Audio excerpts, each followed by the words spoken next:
Marcheurs de la Terre sont une association basée dans les Alpes de Haute-Provence. Elle regroupe des explorateurs qui accomplissent des exploits sportifs dans des conditions extrêmes. La prochaine expédition prendra la route du Haut-Arctique. En attendant, ces explorateurs vont dans les classes pour expliquer ce qu'ils font. Valérie Chéline et Francis César. Depuis 6 mois, ils entraînent chaque jour leur corps à vivre dans des conditions extrêmes. Bruno Lambert et Corinne Pellozuelo sont prêts à partir pour 1000 km sur la banquise. À pied, ils tireront chacun au bout d'un traîneau 90 et 130 kg par moins 50 degrés. Un exploit suivi de près par une équipe scientifique internationale qui étudiera l'adaptation de leur moelle osseuse. Cette expédition n'est que la première d'un programme sur 10 ans intitulé Les Marcheurs de la Terre qui les conduira de défi en exploit.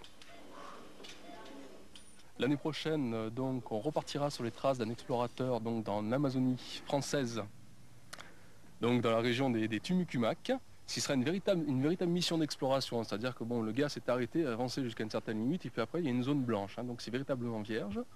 En 98, on a 6 mois d'expédition en Himalaya. L'an dernier, donc, vous vous en souvenez, on est parti dans le Sahara. D'accord, nous avons marché 1000 km avec des chameaux sur les traces des anciens caravaniers. Cette année, on va beaucoup plus haut. On va donc en région polaire arctique. Entre deux expéditions, les marcheurs de la Terre transmettent leurs découvertes aux écoliers, bouche bée, qui avalent géographie et biologie comme si c'était des friandises.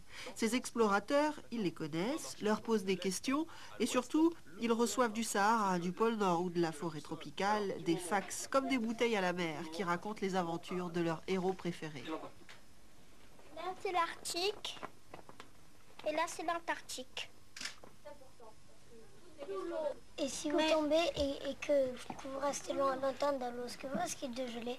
Oui, tout à fait. Alors si jamais un de nous tombe dans l'eau, il faut immédiatement monter la tente.